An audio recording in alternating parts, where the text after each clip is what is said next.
Store refused to allow exchange defective battery or issue refund later. They lost $350.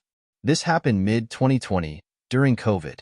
As a farmer, I can't take a break from anything due to pandemic, although I still had to deal with local and state laws like mask in stores and 6 feet distance. I was getting my combine harvester cleaned up, lubed, right implement attached, removed a few dead mice that got caught inside and died, and ready to start harvesting wheats.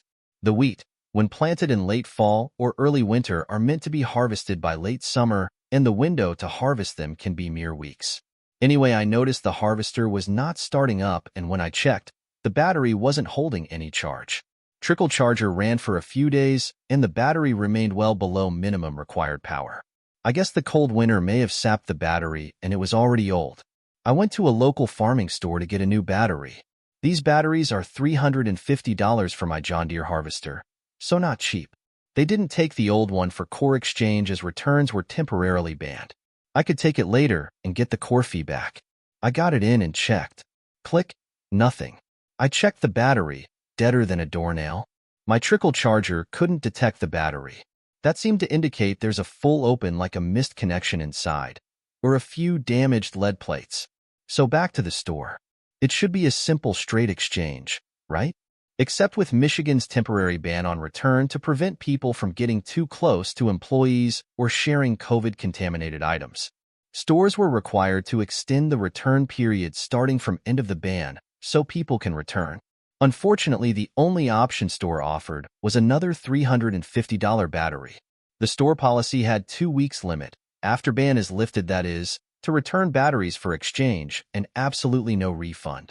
With the temporary law, I couldn't exchange it right that time. I asked if they could sell it now and issue refund on the dead battery later when the restriction is lifted. They said no. I can't wait until the ban is lifted to exchange the dud, as my unharvested crop could be ruined if the ban remained well into winter.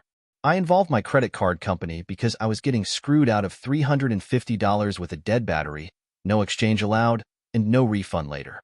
I ended up in a 3-way call hell for some time with my credit card bank and the store. They tried to find compromises like loading me another combine harvester. When I told them what model and size mine is, and they looked up, they only had model FUT 3 1/4, FUT for fing useless tractor, barely bigger than a lawnmower and not enough HP to handle any of the harvester implement or to tow the grain wagon for wheat dump, thus renting from another place would be the only option. Heart attack inducing $75 per hour, and I told them 1,100 acres to be farmed, with average 30 hours to clear it at best. They suggested sending some local employees to help hand gather wheat. Sir, do you know how much 1,100 acres of wheat is? 1,100 acres is roughly 1 3/4 square miles, 4.5 kilometers for the non-Americans. And all those has to be gathered in a few weeks. I would need at minimum a few hundred people hand-cutting all the wheat, thresh them all, and dump the wheat into the trucks. A few of your employees might be able to do 1 acre a day, but not finish 1,100 acres in a few weeks. A few hundred people doing it for a few weeks at standard wage would far exceed the cost of one harvester rental for a few days, and be well within the cost of an used, similar-sized harvester. A team of just 5 employees doing 1 acre a day would end up finishing in 3 years, with most of the wheat rejected for being too old, rotten, and moldy. We were still back on the battery. The store pointed out state law prohibited return and suggested I wait to return for exchange. I said I can't wait for when I can exchange the battery, as it may be too late to harvest my wheat.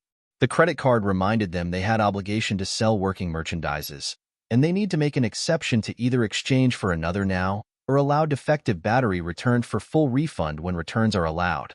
The store said no refund on return battery for any reason and refused to allow exchange due to law. Either exchange it now, make an exception and allow refund later, pay for a rental combine harvester out of their pocket, or send a few hundred employees on their dime. No, no, no, and no. Ultimately, the CC ruled in my favor, and the store was told they can come and pick up the dead battery anytime for the return. I got a new battery from a different store and have never gone back to the first one since then. The dead battery and the original old battery has been sitting in my barn for 4.5 years now. I've sent them a reminder when Michigan lifted the return ban and again a few months later. Since it is considered abandoned after they ignored my last reminder, maybe I'll send it someone to try and rebuild it. If it's not rebuildable, I can still take both somewhere and get some money out of it. If the employee of this store is reading this and remembers it, this will be your last chance to come in and pick up your damn battery. Bring help and a broom. That battery is around 120 pounds, 55 kg, with about 20 pounds of dust on top.